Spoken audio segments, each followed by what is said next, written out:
time to go viral. I'm homicidal, I'm killing all my rivals. I'm the man, shit, I put that on the Bible. Spotify my target, cause you know I got the title. Hey, I'm a Mac too. I told baby shake that ass like she Apple. She said it's real, so she got my name tattooed. House full, so I hit it in the back room. Whoa, baby said she need it now, peep the urgency. I want a little Kim before she had the surgery.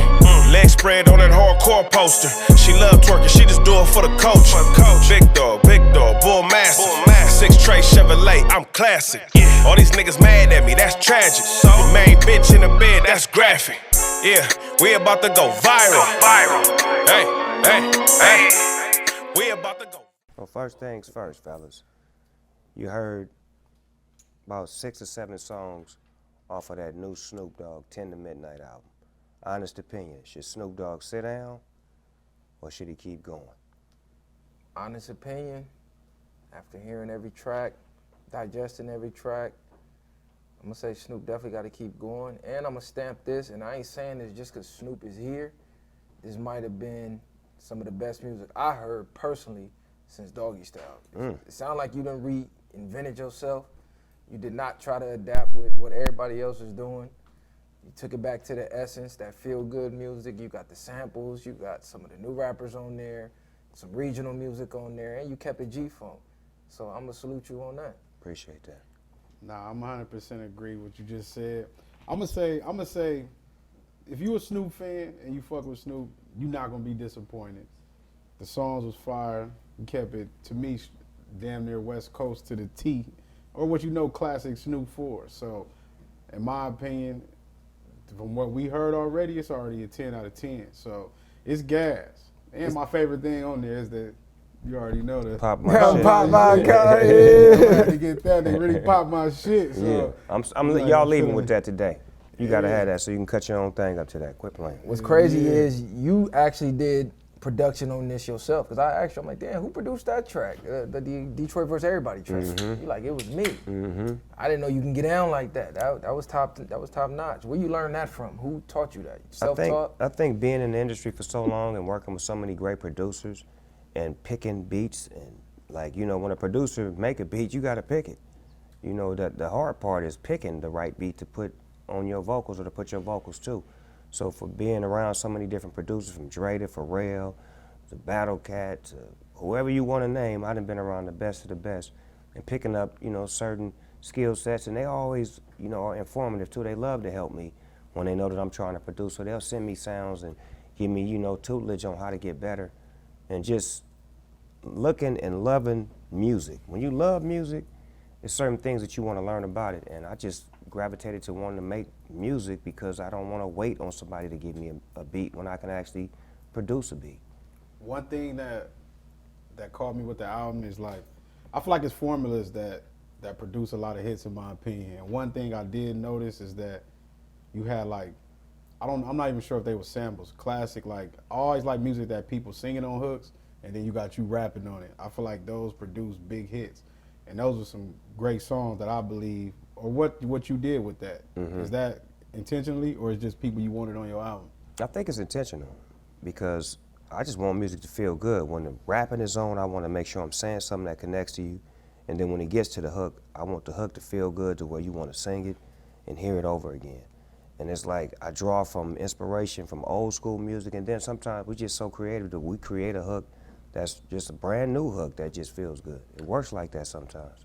Now, you got a mini movie attached to the album. What made you want to do that? Because me and bro, we always talk, you know, when we was growing up, I remember going to buy physical copies and they used to have DVDs with it. Yeah. Like the artist giving you behind the scenes. Yeah. What inspired you to make an actual movie? Because it's like some theater type shit. I mean, that's what I come from. I come from that era of DVDs and VCRs and being able to connect the music and the visuals together. And I just felt like it was time for me to do something other than a music video, to tell you a story, to take you on a journey, to let you inside my mind. Because, you know, a lot of people want to know what is inside of the mind of Snoop Dogg, and I just gave you a visual picture of a dream that I had, and the dream produced the movie. And the music happened to be the soundtrack.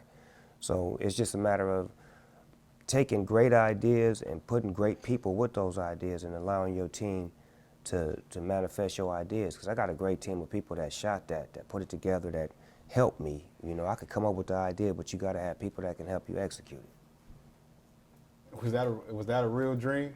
Or was that just the part of the concept? No, nigga, that was a real that was a real dream, nigga. Yeah, I'm like, yeah, that shit. Was that a always dream had you me was asleep, crying. or was that a dream you wrote up some of this? No, nigga, that was a dream. dream when I was asleep, cuz, and I remembered it. You know, some dreams we don't remember, you know what I'm saying? Nah, for sure. But that was one that I remembered. I'm like, damn. And when he asked me the question, I'm like, that's the first dream that popped in my head. It wasn't like the last dream I had. It was just a dream that was crazy enough to tell the story. And it just so happened to go into the movie. You know what I'm saying? It's like, try shit, be different. And I was like, okay, let me just say this. And I'm like, damn, that shit go perfect with the movie. How you go out of the dream into the movie, because the movie is actually a dream. And I dream one day that we can all be together, that homies can work their issues out, and Bloods and Crips and family members can just work together and be a family. So I guess that dream is my Martin Luther King version of the dream. No, that's fire, because we always talk about how everything starts from thoughts. It's a thought first and then brings that to reality. So the fact that you saying it started as a dream, I think that's fire. And you killing the ageism that we put on hip hop. Like we was discussing earlier, they like to put an age gap. Oh, you too old to make music. Not that shit I just heard. The shit I just heard is killing a lot of what people is putting out today. So you definitely killing that stigma. I think the dream killers come from, like, I think if you already cemented, most people don't have that much of a problem unless your shit just trash, like you was telling us, like when it's time to hang it up. Some people like that. Then I think, but the new up and coming rappers that's 30 plus, they try to kill their dreams off. And like you said, I salute to them to keep going, because nowadays most people ain't, I would say in my opinion, not putting that intention, not putting storytelling in their music, not doing a lot of different things that we grew up on. So I see like that's the shift that needs to start getting back to. Well, remember, the way I grew up is different from the way y'all two grew up, because we grew up in the same city, same system, but the eras was different. So the rules and regulations that came with y'all made your own rules and regulations, just like we did.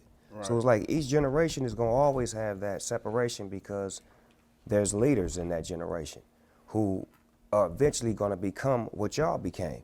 Remember when y'all wasn't this podcast and this, and y'all was streets? You have to grow from that to this.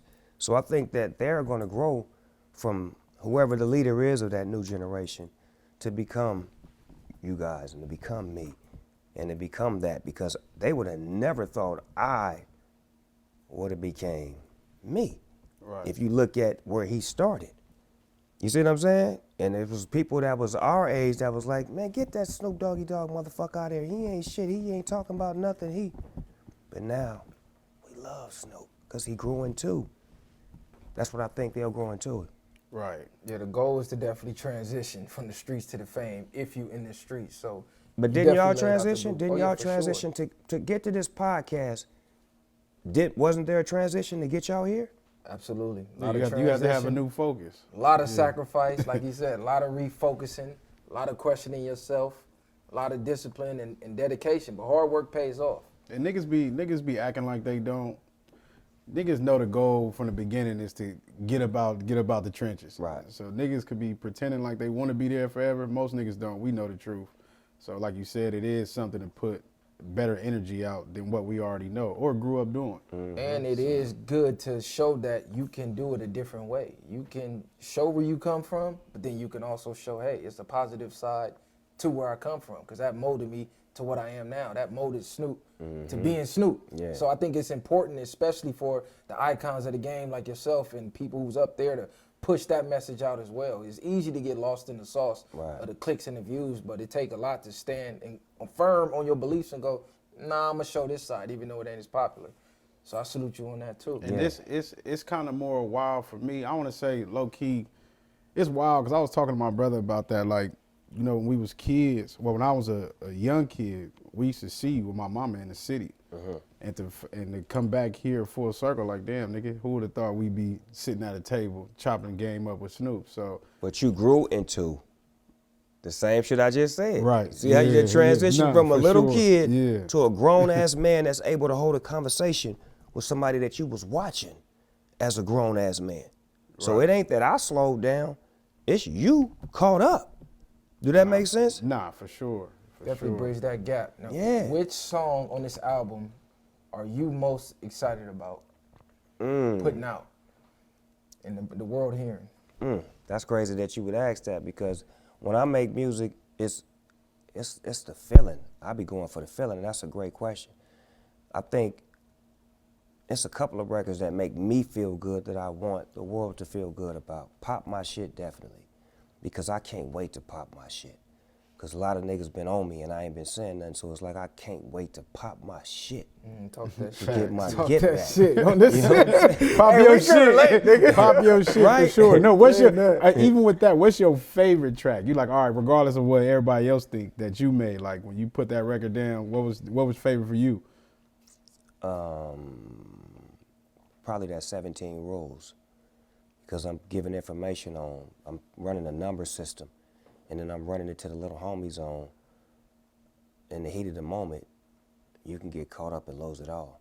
And I'm telling the story of a young gangbanger that ends up thinking he gonna get out, but he ain't gonna never get out. And it's a story, and the music is so good, but if you listen to the rap, I like the rap that I'm saying, because it's like, wow, Snoop Dogg is actually teaching little homies to stop gangbanging when he was teaching homies to gangbang.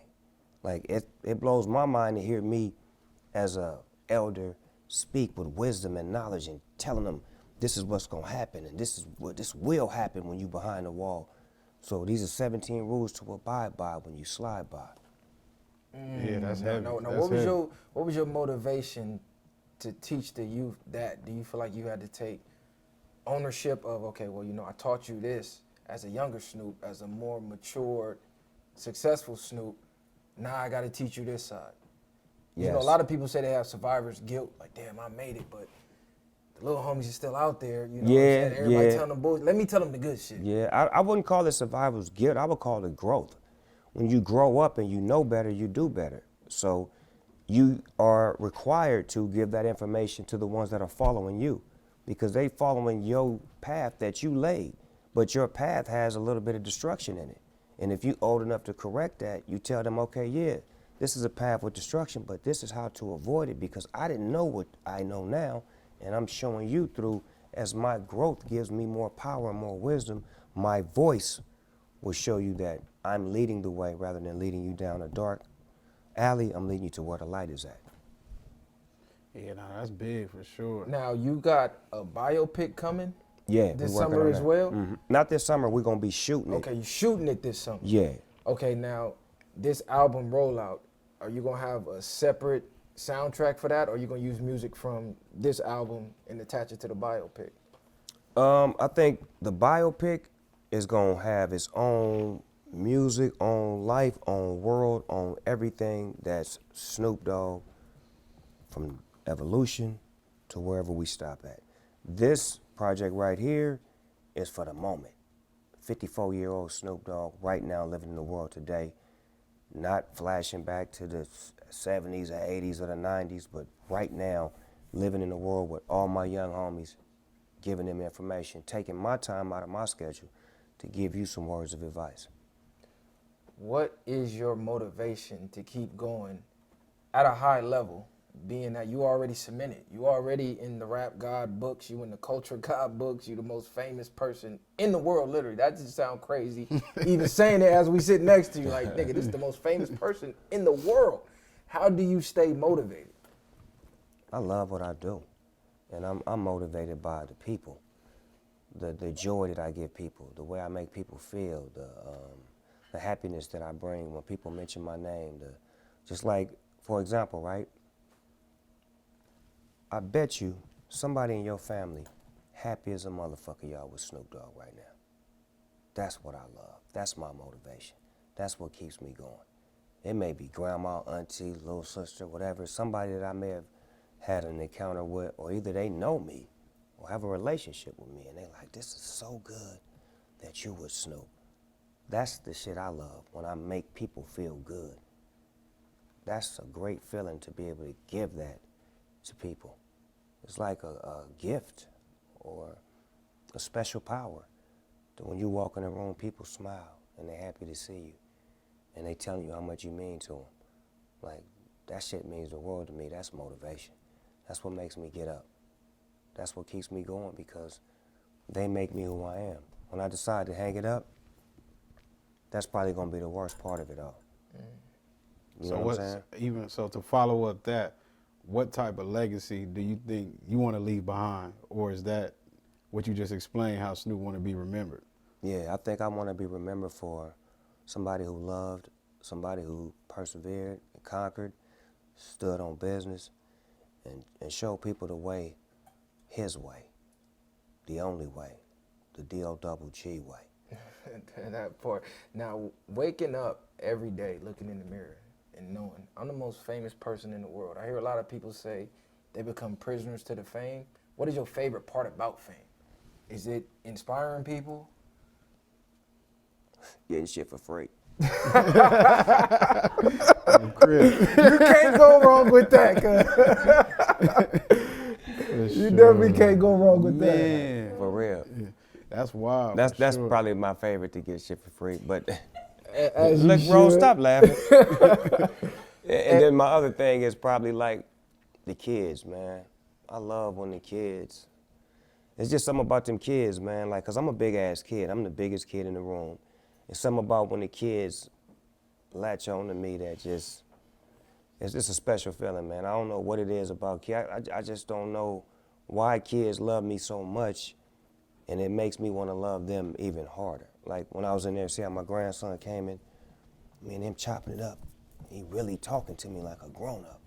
Like, and I love that, because I remember when I was young, it was a few older people that I loved talking to, because they just would give me so much game, and they just made me cool. Yeah. You know what I'm saying? The cool old man or the uncle or the, that's the feeling I'm going for. Snoop is the world's coolest uncle. Like, everybody uncle. Like, it don't matter how old you is, nigga, that's Uncle Snoop. And I love that's that. Crazy. Dog, you gotta understand, that's the best feeling in the world, to be a rapper, as a young rapper, teenager, and then grow into uncle. Uncle means respect. Not old, washed up rapper, but Uncle Snoop. That's respect. I know one thing I respect, I watched you become a lot more business savvy and business acclimated. What inspired that? You got the cannabis business, you doing business with Death Row, you got the clothing. It seems like every time I look up, Snoop got another product out here. And even on top of that, not to cut you off, my bad, but even to add to what you were saying with the Marathon Burger, like, how did y'all connect and get to those points? Because that was big for us in the city. Like, you know, we came out there to show support. I appreciate it, and I loved y'all for that, to the whole East Side. Good looking out. So my son brought that Marathon Burger play to me. He knew how close me and Nipsey was, and he was like, I'm gonna try to get Marathon in Long Beach. I'm gonna go holler at Black Sam. I'm like, do your thing. They got that shit all the way there. And he came back to me and was like, Pops, we need you to X, Y, and Z so it can be ABC. I'm like, cool, let's get cracking. And Long Beach means a lot, because Nipsey would always talk to me about business, business, business, business. And to see his business grow from his small corner in the hood to Melrose, Venice, and now Long Beach, it's inspiring. And as far as like my business side of my branding right now, this industry is called what? Show business, right? So for many years, I mastered the show and really didn't care about the business, because I was so, you know, hell-bent on my show and my showmanship, my performance, my rhymes, my lyrics, my beats. But the business wasn't right. So I had to figure out how to connect those two words. So I started focusing on business, being a better businessman, putting better business people around me, and saying no to a lot of businesses, and then looking at the value of, what do I mean to your business? Then I started using the word equity. I need a piece of the business when I work with you, because I'm making your whole overall business grow in evaluation. So learning the business, already had the show together. Now I'm the king of show business. Make it make sense. Yeah. Make it make sense, nephew. Make sense. That's monumental. So can you tell us one thing you learned working with Nip that maybe the world would never guess? Like, I always hear about, you know, Nip talking about the business, but it's something like, damn, Nip taught you that? Yeah. He would come over here And we would never talk about gang banging, hood shit. He would only talk business. I remember when he had the Marathon weed, he was like, nigga, why you ain't got no weed brand, nigga? Nigga, I'm Nipsey Hussle, nigga, you Snoop Dogg, you the Bob Marley of motherfucking weed. I got a brand, I got a whole, he got a whole shit where it was all built out and they was growing it. Then he came back again. Snoop Dogg, cuz, on 6-0, cuz. Nigga, you bigger than Mickey Mouse. Like, on everything, cuz, you need to have your own amusement park, cuz. You need your own amusement park where you selling merchandise and food and got rides for the kids and the adults. I'm laughing at him while he's saying, I'm like, cuz, you tripping, nigga. Ain't nobody no motherfucking, he said, call that shit Doggy Land, nigga. And I got Doggy Land kids program that I've been having since he passed away. Damn. And it's doing so well, and it's like, it's seeds that he planted in me. And he was my little homie. But if the big homie allows himself to grow, he'll take that information from the little homie and use it. And that's part of the reason why his legacy lives on, because he was more than a musician. He was a businessman, he was a thinker, and he was ahead of his time, and he taught me some things. So if I was willing to learn, and I learned some of that business savvy, and I'm able to progress with me and my family and keep my kids involved and my wife involved, you guys should take some of that information too and use it to your advantage, to the viewers and the listeners that's watching this. You can learn if you pay attention and do a little bit of research. What's one business mistake that you learned throughout your career, if you could teach to the next generation not to make and to learn from your mistakes, that taught you the most? Like, damn, I wish I knew that when I was 25-year-old Snoop. I think the most important thing that I learned was never hire family or friends that aren't qualified for the job. So what you mean, as far as if they're not pursuing to be in that position? I'll say this, right? You catch a case. Your cousin is a lawyer, Johnny Cochran's a lawyer. Your cousin is a lawyer that don't have no doctorate, but he can represent you. Johnny Cochran don't lose in court. Where you going? I'm going Johnny out the dribble. Right, but see, his resume speak for but top. when we come out, first thing we is, oh, my cousin's a lawyer. He's my manager. He's my this. He's my that. My daddy's this. Then as soon as the business start growing, do they grow? Now you gotta let them go. Now here's the conflict. Nigga, I was there with you from the beginning. And what did you do? Were you weight? Were you an asset or a liability? Right. Like, I look at LeBron James' circle as the best circle in the world. He had 5 friends. Told all them niggas, master what you great at. I'll holler at y'all when y'all get it right. They all got it right and they all rolling with him. Right, because they was going against, like, one of his, like, I don't know if it's his manager or who it is, but they was basically going against LeBron hiring them, but he got them in position to prove them Rich wrong. Paul, the agent. Yeah. So I'm like, oh, that's wild. That's what I'm saying. What does success mean to you now versus when you first came in the game? Do you see it the same, or has it changed throughout the years? It's definitely changed throughout the years. When I first came out, success was money and power. Success now is health and wealth. Remember what I said first, health and wealth. Because without health, what do you have? I watched billionaires try to stay alive, but their money couldn't do nothing to keep them alive. Right. You get what I'm saying? We big on health for sure. Right? Because even when you think about being sick or something like that, you don't care about nothing else but getting better. Right. And you'll give everything you got for your health back. Facts. I can give you $1 billion today, but if you're not going to be here tomorrow to spend it, then how valuable is that billion? So your health always comes first. But you see how in the beginning, I tell you, it was about power and money. But older you get, health. So that's why I say the most important thing now about success is health. It never was about that, and it's never been about that, because nobody thinks about their health when they're successful in the beginning. If you're a 20-some-year-old, if you're 19, however age you are and success hits, The last thing on your mind is health. First thing on your mind is buy shit, this shit, I gotta get this shit. What this? What's the interior of this doing? If you can do all that shit, then die tomorrow, then what? It mean nothing.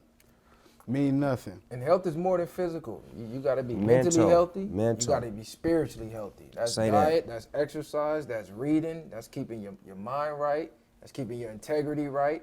All that ties into health. So we definitely preach health. And it's crazy because they say that a lot of people, most problems come from stress and different things. So it's starting the mental first, then it grow and become different things. So like you said, keep your mind strong. Mm-hmm. Now, how do you stay positive in a world that thrives off of negativity, especially on the internet, where negativity equals dollars? The more negative you are, the more eyes you get, the faster a product or a piece of content spreads, the more eyes, views, and money you get. So how do you look at that and go, nah, I'm gonna stay positive? My mother raised me to love, and the only way to beat hate is with love. And most niggas that hate me, it's a song called A Thin Line Between Love and Hate, right? I'm gonna walk this line for you real quick. The thin line between love and hate is this. Most niggas that hate you love you, but they just don't know how to tell you. That's crazy. Confused admiration. Nigga deal with that with the bots in the comments all the time. Right. But it's like, why would you put your energy on 5 people that hate you and you got 1,000 people over here telling you how good you're doing and they love you? No, that's facts. But see, that's what we do. Our attention goes immediately to, what that nigga say? As opposed to, hey, thank you. My mind it used to go to Snoop, a bitch ass nigga, fuck Snoop, and I get in the nigga DM, nigga, what up, nigga, this Snoop Dogg, you hoe ass nigga, what's happening? Oh, I didn't mean that, Snoop Dogg, I didn't know it was really you. I was just saying, exactly. So it went from that to me like, this early Instagram days when I used to jump in nigga wake up and see me in his Instagram like, nigga, you was commenting, I didn't really jump in your shit. You know what I learned with that? Most people just want a response and they happy when you respond. I done had, you bitch ass nigga, fuck y'all shit trash. As soon as you respond, I really was a fan. Yeah. I just wanted to talk to you. Nah, because a lot that of shit people crazy. A lot of people don't care. Some people don't care as long as they get attention from you, whether it's negative or positive. Mm-hmm. So some people just feed on that, in my opinion. Like you said, though, focus on the ones that's fucking That with love us. you. Focus where your love is at, and then at the same time, it's like, my success, like I said, success is health and wealth, but health first. My success sometimes out-talks everybody. You get what I'm saying? Nigga looking good, doing good, feeling good. He got his wife in his life, his grandkids. Man, how could you hate on that? There's something wrong with you, cuz. And he's a giver. There's somebody in everybody's family that can say, Snoop Dogg has touched me in a beautiful way, as far as either conversation, inspiration, motivation. You know what I'm saying? It's just a beautiful contribution because that's how I was raised. I was raised to love people. I don't know how to hate a motherfucker. Even if you hate me, I'm gonna show you how to love me. I got like a 2-part question for you. Is it important to keep reinventing yourself? And you've been relevant over 30 years. So how have you stayed relevant and able to adapt with the times? Like, you done been through every era that I see far so much with the rap game. I don't disconnect, meaning that I allow the generation before me to be themselves. And that's what they love about me, is that they always come in looking up to me, and then it becomes a certain point in time where I'm looking up to them, if that makes sense. And the same way I treated them when they was looking up to me is the same way I'm treating them when I'm looking up to them. So it's like, Uncle Snoop always been good to me before I had a hit record, before I had a movie deal. Like, it's people like Michael B. Jordan that is my real friend. From when he was on The Wire, we played in celebrity basketball games, and I'm so happy for cuz that he getting the accolades and winning shit. But I've been good to him since he was young. When we see each other, It's love off the dribble. it's that kind of shit where, you know, you leave that impression on people. Now, as far as the rap game right now, what is your thoughts on the status of the rap game now? There's been talks over the last couple years, you know, rap is dead. I think even Nas had made an album about it, and people have been saying it for years. It ain't died yet, but what do What do you think is the difference now between now and the golden era? I think the golden era was so hip hop orientated and so about the music and the style because it was in the evolution stages, so we had to protect it. We protected every form of hip hop, whether it was, graffiti, breakdancing, pop locking, DJing, or MCing. We protected every element of it. Once it became commercialized and labels and different people could do their own thing with it, they put the narrative on it. But I feel like hip hop has always grown, it's always been good, it's always been the best form of music. Every form of music has to incorporate hip hop in it. Every form of sports has to incorporate hip hop in it. So that means that it's constantly growing, and it's not so much where they have to go and grab an old song and throw it in there. I hear new songs playing on sports events, movies, and TV shows. So hip hop is going to constantly, gradually, and always grow to the level of the best form of music in the world. That's what I think. So thank you, young MCs, female and males, for making great music. And it's global too. It's international. I travel the world and I see how hip hop is not just an American sport no more. It's like football, it's like soccer, where it's in Paris, it's in London, it's in Germany, it's in Africa. It's every country you look at, they got a rapper. India, Japan, Korea, everywhere there's a rapper. So hip hop is definitely on the move, and I don't think it has breaks or stops. Are you familiar with the term music paralysis? No. Okay, so basically, it's like a phenomenon where after you reach a certain age, typically around 30, you stop looking for new music, or you stop even having the ear to be able to relate to new music. Because as you're coming up through your youth, your life is usually unorthodox, and you having events and lifetime memories, and you attach that to the music you listen to, like the soundtrack to your life, basically. That's why when you listen to old songs, you get the nostalgic feel. After 30, you usually got kids, a wife, career. Your life is pretty stagnant and set. So most people, from 30 on, they'll only listen to the soundtrack of their youth.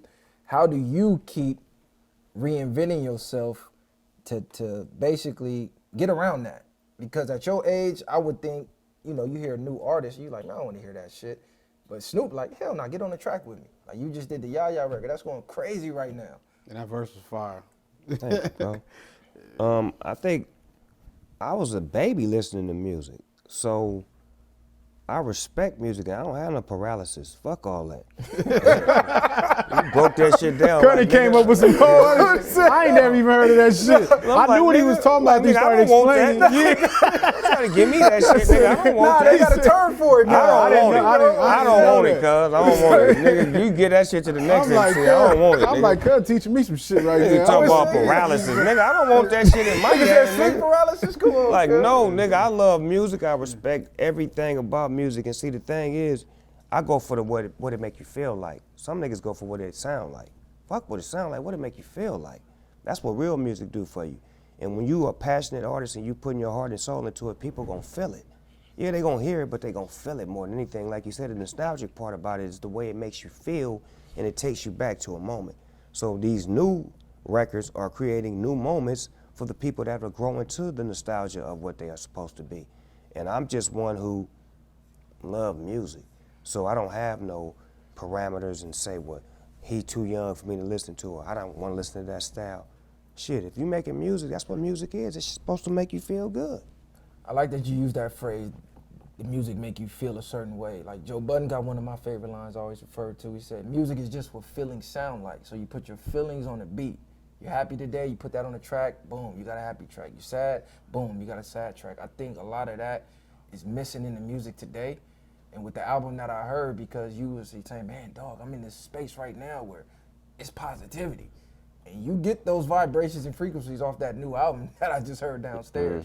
So that's fire. What you think about that, bro? Nah, you right. You hit it on the nail. And I think it's crazy because I forgot what song you was playing, but it reminded me of this how, stuff is nostalgia. Because what was that? I want to say The Wash. When y'all was in there when the police came to the door. I forgot what you was playing on that. I think it was Dre. I think it was Dre. That beat hit. I'm like, oh, this remind me. It gave me that feel. You know what I'm saying? I'm like, okay, yeah, this knocking. So I think for sure that's what I got from that. But there's some bangers on there for sure, so y'all be on the lookout for that. This is like, to And- me, classic And Snoop. you know, when you get to the point of like, okay, people always say to me that your biggest records have already been made. And I say, yeah, that's true. To you, but not to me. I still think I can make a record bigger than my biggest record. Because if I asked you to tell me right now, what was my first #1 single as a solo artist? I got Doggy Style, from Doggy Style to 2015. Can y'all say what is Snoop Dogg's first #1 single, including Doggy Style to here? Let's go. I'm gonna say Gin and Juice. #1 solo. Yeah, single, #1 single. My first one. Damn, that's crazy. You Okay, say you said. He it's said what? gin and 'Cause I want to juice. say what you said. Gin and Juice. and I almost forgot. And that's about that. 93. So Gin and Juice. My name is. Drop it like it's hot. What's No, my name? drop it like it's hot. Yeah, what's my name? Excuse me. What's my name? Oh yeah. Ain't no what's way my- it's drop it What's like my it's hot. name? Well, What's I'm my gonna say name what's for my sure? name. I'm So- gonna say one of them three. Gin and Juice is 93. What's my name is 93. You saying what's your biggest song? No, just in what's general? number my one? what's my first #1 single? I'm gonna say what's Doggy my Style was #1 album out the box. Right. It came out #1, 800,000 the first week. I'm saying what's my name. What you say? It probably was my name, but I'm still No, going don't Gin say and what I Juice. said, Nigga, nigga. you didn't say it. They told you that, nigga. Stop acting like you just came Hell up with that. So what you say? What's my name with Gin and Juice? I'm gonna say Gin and Juice. Go ahead. I said what's my name. Well, both of you niggas is wrong. No, hell Alright, so what is There it? was no #1 singles off of Doggy Style. When I came out, I broke the game because it was all alternative rock. My shit came out #1, first debut ever. My debut album was #1. Madonna, Nirvana, Frank Sinatra, it's been real. Slide off the dogs in the block. So, but there's no #1 singles. But Because watch this, at that time, radio ain't as friendly and our records ain't really radio, ain't no fun and shit like that. That ain't radio records, so I don't have a #1 single. So then I go Dogfather, I go 3 with No Limit, I go Pharrell and here. #1 single comes, I think 2005, Drop It Like It's Hot. That's my first Yeah, no, #1 I said that single. already. that's though. crazy. Hell, No, I said first? that. That's my first. So I started in 92 with The Chronic. And my first #1 single is in 2005. Yeah, I be That's looking, crazy. I don't like how they be rating a lot of that stuff, cause a nigga know if you got the hottest song out at that time. So How Doggy Style don't got. And it didn't win a Grammy. It didn't win. I'm just keeping it 1,000 wild with you. So here I win a bunch of shit for Drop It Like It's Hot. #1 single. But 12 years, no, hold on. 93, you said 05. 05, 04. 04, Drop so It Like that's It's so Hot that's was is that 04? 12 years? 12-year gap. #1 single. So now you say 2026 to now. Will I make my biggest record?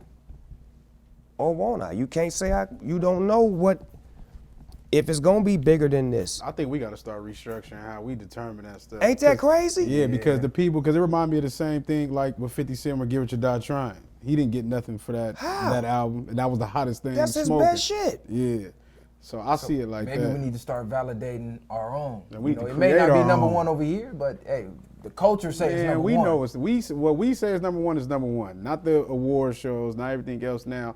Not to undermine that, but I believe the culture has the last say so on what's hot and what's not. So that's why I'm still moving forward, because the culture telling me, keep going, dog. The culture ain't saying sit down, my nigga. You mixing and matching with the youngsters, you still popping off on your own, and you give an opportunity, you put niggas in the game. Man, keep rolling, dog. Do your shit. You got Death Row Yes, sir. back in the limelight. On a positive note too. Mm-hmm. What is your plans with Death Row? I see you got a lot of R&B artists. Are you trying to move more to the R&B bag versus the rap bag with Death Row? I think the R&B bag is amazing what Death Row is doing right now because it didn't have one before I got here. And for us to have #1 singles and, you know, plaques and artists that are traveling on the road doing tours says a lot. But I'm a rapper, so naturally it's gonna be some rapping coming out slowly but surely. It's just gotta be the right rap. It's gotta be the rap that's not connected to violence. What I mean by violence is you don't like him, he don't like you, now I signed you, now we into it with him, now we in violence. I need rappers who rapping, who you can be from wherever you from. You can represent all day. With all due respect, with no disrespect. So if we find that, and that shit happens to fall in my lap, because it has been falling in my lap, that's how I'm on the song with AV. That's how I'm on the song with this rapper and this rapper, because these are the situations that arise. And I think that now I'm focused on what a little homie at that rap that's dope. Okay, I fuck with him, come on. So now my mind is on the rap bag, because I know it's opportunity out there that I could be helping with stamping, supporting, or just being there for. And not only do you got the R&B, the rap, I see you've been dibbling and dabbling in battle rap. What got you in battle rap? I know years ago you had the Gladiator School. I am a battle rapper. Don't get it fucked Talk up. about it, okay, talk about it. Don't get it fucked up. I didn't know how to write raps. I was a freestyle battle rapper when I first came out. Snoop Rock Ski, the hardest nigga from the LBC. Serving niggas on an open platter. That's what Snoop stands for. SNOOP. Serving niggas on an open platter. Don DeMarco. You know what I'm saying? So it's like battle rap has always been a passion of mine. My cousin RBX, I could never beat him in battle rap. I battle Corrupt, we tied each other. So once the battle rap scene got popping in New York and all of that shit was going on with Smack and all that shit, I was a fan of it. I would call in and try to figure out how to do it. So then I built the Gladiator School and put some rappers on and gave them an opportunity. And just a big fan of battle rap because it's an aggressive sport, but it take a big skill set to create it and to actually perform it and to present it. So definitely want to get behind it, support it, and have a death row version of it so we can create a West Coast scene so the East Coast scene can be rival to us, and hopefully down the road, you know, those East Coast battle leagues can battle the Death Row Battle League. Yeah, that'd be fire though. URL Smack versus Death Row. Ooh. East Coast versus West Coast. Shout out to Smack man. I ain't gonna lie. We had Cali Smooth and some of them on the pod. I was trying to low-key stir that up with them. Because they was popping it. They was popping hot shit. So shout out to Cali Smooth too. I know them. I know all of them. Yeah, them the homies. We pulled up to the last event that y'all just had. It was a good event. Shout out too. to Manchester, man. Manchester out there putting that together. The little homeboy Manchester's one of my nephews, man, that's moving and pushing the line for Death Row, you know what I'm saying? And that's what I love about the spirit of these youngsters, man. And when I put this Death Row flag up, both sides jumped in. Little homies, you know what I'm saying, wanted to be a part of it, wanted to help it move, and, you know, representing what I represent, and seeing some of the ideas that I have, and actually being able to execute. Because I can't get out there on the streets to find the battle rappers, but Manchester out there mixing it up, matching it, and keeping the spirit right, and letting them know what it is. And that's what I need. I need people to understand that when one takes the lead, it's okay to join along, because you may become the leader one day. Yeah, shout out to Manchester Foe, and definitely shout out to Snoop for helping to bring battle rap up to the limelight, because I'm a lifelong battle rap fan. We was some of the only niggas in Long Beach that had actual Smack DVDs. Right. I'm flying out to New York to go to real events, Summer Madness 2, and I'm really out there. So definitely shout out to that. If we could get Murder Mook and Loaded Lux on Death Row Battle League, that'd be huge. My nigga's Calico. I like Calico. Calico? I fuck with Calico. Yeah. And the nigga that be rapping like Martin Luther King. One nigga, two nigga, three niggas, four nigga. Nah, that ain't old Red. That's old Solo. Yeah, I like that nigga. That's old Solo. That nigga hard. I fucks with Cub. Okay. Snoop really tapped in, because you know old Solo, he tapped in for real. I fucks with Cuz. He go in on a nigga. Nah, that's cool. So with the Death Row clothing, that has turned, from what I see, into damn near like a staple. It's almost like how the Wu-Tang clothing was back in the 90s. Mm-hmm. I'm seeing that everywhere. Are we gonna see some high-end brands? Yeah. Or are you keeping it just straight for the streets and the people? I think it should expand. I think it should grow. That's the whole purpose of me taking over the brand, is giving it a whole new walk of life. And I think that high-end brands want to be associated with Death Row because it's a clean brand now. It's wholesome, it's effective, and it's it's welcome. It's welcome. So it should be connected with, you know, Louis Vuitton, which is Pharrell. You know what I'm saying? That's my nephew over there, Tommy Hilfiger. Well, me and Tommy got a great relationship. So Ralph Lauren, some of these big brands would definitely, you know, make sense to collaborate. Because when I wear the brand, it looks good when I'm wearing their brand. So if we could figure out something together, it just seems like it makes sense. Okay, now being that we all Long Beach natives, we got to get into some Long Beach content. Because one, the Olympics are coming. Yes, sir. They gonna be in the city. Mm-hmm. Is Snoop gonna be a part of that? Because I just seen you at the last Olympics. First of all, nigga, how the fuck did it feel to come from East Side Long Beach to holding the torch at the Olympics? Snoop's carrying the And, torch. and I ain't trying to be a gangbanger, but I hold the torch 2 times. I had it at the Summer Olympics and the Winter Olympics. No, I'm gonna tell you, my nigga, when I first held it at the Winter Olympics, I felt the spirit of Muhammad Ali and all of my ancestors from back in the days who were able to hold it and to represent peace for a community of people that come from where we come from to be able to be on that big stage. I just was thinking about me as a little kid and never even dreaming of going to the Olympics or being a part of it, but actually holding the torch and walking through this city in Paris where people are lined up and there's kids, it's adults, and they are enthusiastic about seeing me. I mean, it was a beautiful feeling. It was, and remember, my mother had transitioned at that time, so it was like, it was a lot in my heart that I was going through, and that was like, it was fulfilling. I love to see it, man. So one of my favorite movies you did that you played in as a prominent actor was Baby Boy. How was that scene when you kicked over the little nigga fort? You stupid for asking me that, nigga. Was that improv, nigga? Fuck Yeah, your that's fort. what Ain't no way that was in the script. No, I Fuck your wasn't. fort, No, I little wasn't. nigga. John Singleton said, he was like, Snoop, you know, the little boy gonna be there when you wake up in the morning, so, you know, you can say a little something disrespectful to him, but just, you know, step over his little fort and keep it moving. I'm like, all right, I got it. So then I looked up at the little nigga when it was time to shoot, and he said something to me, and I was so in character, I was so Rodney. I was like, nigga, you ain't my motherfucking son anyway, nigga, and kicked the nigga shit.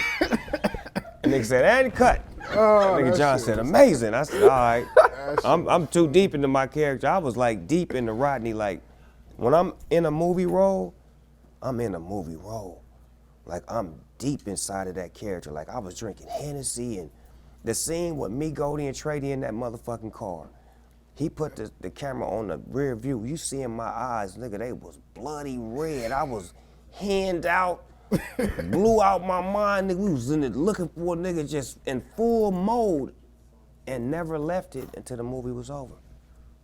Nah, that was big for sure.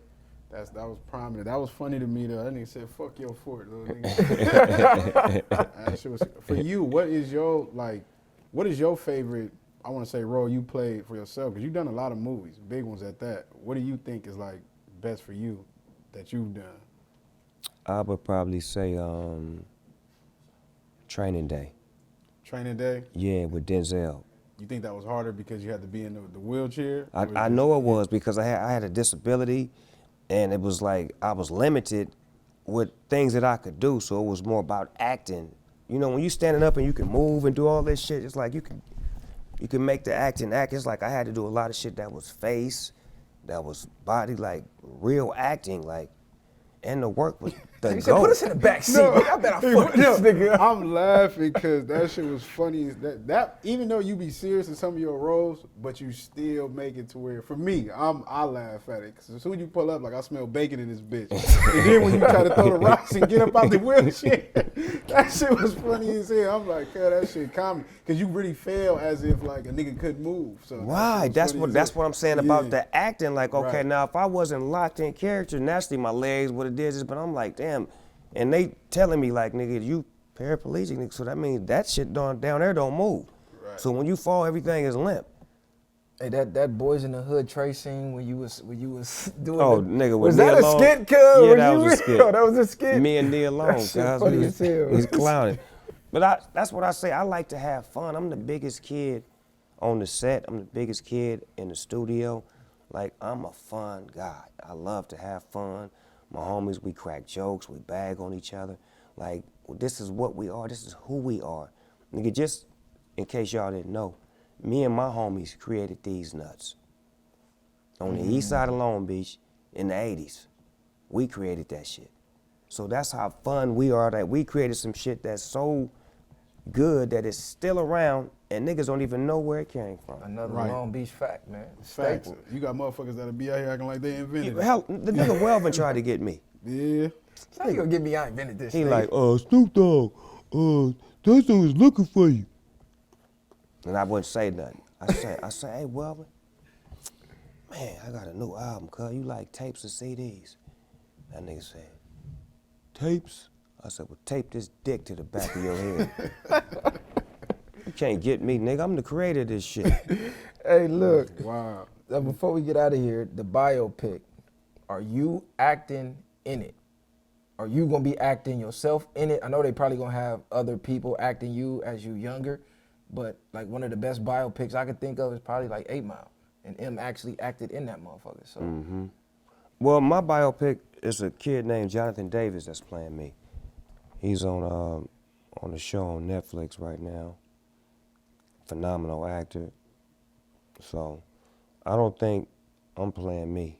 Do you want to, or you feel like you just cool on the acting stuff? No, I just, like, my story, it has to be told the way it's told. And not to give it away, but I think y'all gonna be surprised, and I think y'all gonna be entertained, and I think your wants and needs will be there. Same with you. It's a story of the dog. Like, a lot of people don't know the story. They just know the success and know what's happening now. They don't know that this nigga grew up on the east side of Long Beach from 1971 all the way to 1989. Then he got locked up, got out, made music, got with Dre, got on, came back, went up. You know what I'm saying? All the shit that happens in life. You know what it is. But they don't know this part. They only know what you see now. You know what I'm saying? Right, you didn't see the behind the scenes. It's gonna be a lot of filling in the gaps. Yeah. And it's gonna give you a really understanding on why I am and who I am. Like, to see the evolution of somebody helps you understand of why they are who they are as a full-grown adult. If I don't see your childhood, I can't see why you are like you are. You know, why are you great? Why you have issues? Your childhood gonna show me everything. Right. What does Long Beach mean to you today? Long Beach is everything to me. It's my heart, my soul. I take it with me everywhere I go. Everything I learned came from Long Beach. Everything that I am, I owe to Long Beach, because Long Beach made Snoop Dogg who he is. There wouldn't be no D.O.G. without the LBC. And I would say a big part of that journey, or a big staple that you put on the city, that VIP sign that they took. How do we get that put back up? City of Long Beach, talking to y'all directly.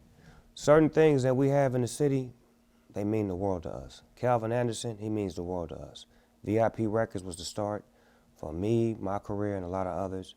And it should be held with high regards, and it should be put back up in a spot where people can come and look at it and know that it's magic moments connected to it. This is with all due respect. This is Big Snoop Dogg in a viral way asking, please give Long Beach the love and put that VIP where it need to be. And that's on LBC. Right. Put that back up on King Ave ASAP. I triple that for sure. What you got, bro? Nah, I was sitting here thinking like, man, I think y'all overdue, man, for, you know what I mean, you, Goldie, Trey D. Oh, you like that, the East Siders? Yeah, I need that East Siders album. You fuck with the East Siders? We need the real And then bring the youth on. Yeah. The OGs usher Yeah, the in East the next Siders, generation and of then- Long Beach. Or you can even make a branch like the new East Siders, like Because some young niggas that's Long hot. Beach is strong out there. They just I know. might need a little. I'm listening. You feel I'm me? listening. I like Sav. I like DW Flame. I like Trifling. I like Twilight. I like Fade. It's a lot of little homies that's doing it. That's like, and they all love each other.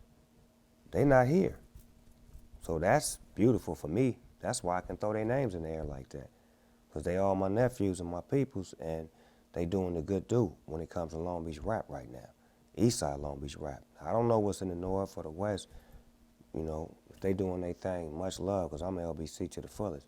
But I do know that my East Siders is doing their thing, and that's what I stand on. That's the movement that I pushed and started, and I would love to see it come back to life again, because we only strong when we move together. Ain't that what you said? That part, stronger together than you are apart. See, that's the alley-oop for y'all, so y'all need to be hitting the studio like as soon as this drop. Easy call. Yeah, the studio. The niggas need to live in the studio. Yeah. Well, I got 3 of them down there that I built, because I know studio life has to be your life when you're making music. What's like your creative process when you make music? Like, is it just based off how you feel in the moment, or is it just like, okay, I want the people to feel what I'm saying here? I only make music when I feel like it's needed. If I feel like the industry is doing their shit and the music is good, I don't fuck with it. But if I feel like, man, sure missing Snoop Dogg right now. Ain't nobody doing what I do? Nobody? All right, let me come back. And what I mean by that is that, like, not what I'm doing lyrically, but it's a blank spot that I leave void when I don't make music. And it's just like that. When you do it like I do it, nobody does it like me. So when I don't do it, you gotta listen to the old shit. So now with this album dropping, it's a void in the space. I'm right feeling now. that void. You feeling that boy? We need the dog back. It's a void. One magical moment for me was that versus you had with DMX. And the timing of that versus, because we lost Dog shortly after that. So rest in peace to the Dog. There would never be another one. Never. But when I seen y'all in that studio, it was almost as if you was giving him his going away party, giving him his flowers while he could smell it. How did it feel in that moment? Like when that song Slippin' came on, because that's one of my favorite songs ever. One of the greatest hip hop songs ever. When that came on and I seen you pay homage, I'm like, this is what the culture is about right here. Well, we loved each other. Ain't no way around it. Like, it started off as a battle. You know, when we was on the phone, Swizzy, DMX, it was dog for dog. It's been dog fight, nigga. Let's get cracking. Once Cub walked in, said his prayer, I gave that nigga some now laters. Nigga. Nigga, it was over with after that. It's like, nigga, we homies, cuz. Like, and then remember this. I'm a fan of his music, so it's hard for me not to get his backgrounds and be rapping and singing. This ain't no battle, nigga. I got your back. Right. He over there doing the same thing with me. Then he fucked me up and said, nigga, do you know, get at me, dog. You made that song. When you was at Javaga Square, this is when I performed in New York when he wasn't even on. All of New York was there, nigga. Me, Dog Pound, nigga. Fuck it up. I'm telling we fucked it up. I'm leaving. He said, I hollered at you. I said, Snoop Dogg, something. And you said, get at me, dog. And I went and made it a song. Damn, that's crazy. And you Drop made a bomb on that. And he made it a banger. Nigga. Yeah. That's I'm like, crazy. cuz, nigga, I did that? Cuz should have threw you on that. No, but I'm just saying just the spirit, right? Right. That's just how God works. I didn't know that I said that to cuz, and he took that and made that. But when we battle, this comes out through the conversation. Because we not battling now. We loving each other music. And we know it's a dog fight, and we know what? You the only dog that I fuck with anyway, nigga. Come on, let's bang right now for the whole world. So it turned in, first couple of songs was like, Then it was like, Because the first couple of songs, nigga, we was getting at each other. Right. What's my name, then what's my name, and you know what I'm saying? It's like, I know that's crazy. I didn't even correlate that. but it was set up like that. It was set up, Slippin', and Murder was the case in, what was his record that he had that was before that? I think it was Slippin', I'm falling, I can't get up, I'm slipping. That Deep record. When I knew he was gonna do that, I had to come back with my Murder Was the Case, because that's my your deep record. You know, dear God, I wonder, can you save me? I can't die, my boo-boo's about to have my baby. So it's like, this is us speaking our truth, but it's like, it's the way we set that shit up. Man, I miss DMX, man. Man, oh God. Rest in peace to X. Rest in peace to X. And you know what he did after that? Nigga came outside, that's when I had all my cars in the back. all my old school cars. Nigga went in the back, sat in the car, and all got nothing but old school music, and that nigga pushed the CD in. That motherfucker, he was sitting out there singing some old school shit. He was singing word for word, like he put the music in. And they said, dog, fuck that. I ain't going back to Hollywood. I'm doing my album right here. We're gonna work the studio next door, do my whole album right here. And that nigga did his whole album in the Battleship. That's what I didn't tell y'all when y'all was down there. Oh, he did? He didn't go home. After the verses, he stayed in a hotel and he came over here for a month straight and did his whole album in the Battleship. That's how me and him on that song with Marvin Gaye. Yes, sir. Legendary. That's for sure. legendary. And that's a brotherhood. That's how you gonna go from battling to standing. And guess who was cooking for him? The D.O. Dub was making short ribs. You cooking? Short ribs, white rice and gravy with cornbread. You understand me? Ask Swiss Beats. Them niggas was in the kitchen like they was in the motherfucking county jail line. I was feeding niggas. I was cooking for them. Because when you in my establishment, I don't want to order no Uber Eats and DMX is here working on this album. Let me get these short ribs together and this rice and this cornbread, and I'm chefing it up and serving them like a true king. Yeah, That's love. That's what That's the culture love, is for about sure. right there, for Yeah. sure. Because you done work with a lot of legends that's no longer with us. Out of all of them, which one was the most impactful on your career? The most impactful on my career?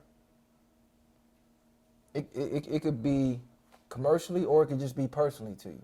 Like it may not have been as big commercially, but personally, this person influence hit me the hardest.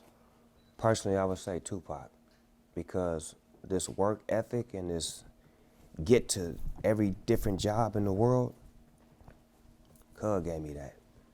If you know anything about Tupac, he was doing the shit I'm doing in 96. The shit I'm doing now, he was doing in 96. The nigga was in a movie, doing this, doing that, this shit, this shit, this shit, this shit, this shit. He was only on death row for 11 months. And just think about everything he did. Machiavelli, All Eyes on Me, videos, gang-related movie, the other movie he did, like, And that work ethic was out of this world. and Yeah. that's what he gave me. Like, being around him showed me how to execute and to get to it and do it with precision and to know that this is what you're supposed to be doing. He was confident about everything he did. He never had disbelief about anything. And he would also, like all of us in the room, just take, for example, everybody in here. He's a producer. That's a big name producer. That's a big name producer. You know what he would do? He'd go grab him. Let me hear what you got. The little name producer. And put him on. So he And gave rap on everybody his shit. opportunity. Come on, nigga. He was a sponge for the information if you paid attention to him. A lot of people didn't pay attention. They just was happy to be around him. But he was so much information and so much love and leadership. Like he was a real leader of men. So did that inspire you to start reaching back to maybe people that's less known? Like, I'm gonna put the light on you. I seen Pac, he was doing that. I think Let me Pop, continue that. he rubbed off on me in a lot of those ways. That's why I say in the business, that's why I use his name and his spirit, because a lot of the things that I'm doing is so transparent to what he was doing 30 years ago. It's just like now I'm doing it and I look like I'm great at it, but it had to be somebody to put it in me. You drop a lot of gems, you give a lot of jewels. What is some of the best advice or gems somebody has given you? Wow. I think James Brown. When I sat and talked with James Brown, and it seems simple, but it's crazy. He said, Snoopy, whatsoever you do, don't you ever cut your hair, because your hair is your strength. Man, that's crazy. It's like Samson. Exactly. Use your antennas, tap in, you get your downloads. That's for So, sure. at this stage in your career, what are the odds? This is the last one. What are the odds of getting Snoop, Nas and Jay on the song. Y'all both done been in the game for damn near over 30 years. Y'all both done been at the top of the top. Y'all both are hip-hop gods. What's the chance we can get some game from y'all at this age on the same track? You know, by Dre. I'm the type of person that pressed that line. I got records with Nas. I got records with Jay-Z. And I'm the type of artist that'll press that line just because you said that. Like, I would try to make that happen. And Three Kings, you know what I'm saying? Try to make it pop. That's fire. You know what I'm saying? See if we can make it do what it do. So since you put it in the air, we're going to see if we can put some fire around it. The viral way. And on that note, y'all make sure y'all share, like, subscribe. Y'all make sure y'all go run Snoop new album up. Make sure you tap in with that Biopic. Go get your Death Row merch. There's another battle coming up. Make sure y'all tap into that. And just support, man. Showing love is free. Yeah, it's free. Yeah, we appreciate you, Snoop, for fucking with us and fucking with the viral way. And let them know when your album and stuff gonna drop so they can go grab that. April 10th, 10 to midnight, the name of the album and the mini movie. Snoop Dogg, all things, everything. We here for the people. Shout out to the people that support the viral way, for the people that's been here from day one, that's been giving the homies an opportunity to speak their mind and to represent some positivity in the world. We appreciate y'all for being there for them. And I'm honored to be here. I'm thankful to be here. And in a real way, anytime, all the time, East Side for life. East Side, Long Beach, stand up. Long Beach in here, man. Bang! Willie Mack, you overdue. That part, pull up. Ain't no handouts, I did it from the ground up. In the streets, thugging hardest when they found us. Got a problem, nigga, watch my troopers mount up. My bitch is bang too, and you a lame though. You niggas ain't outside, yeah, we came through. You want your lights up, we put you on the shade.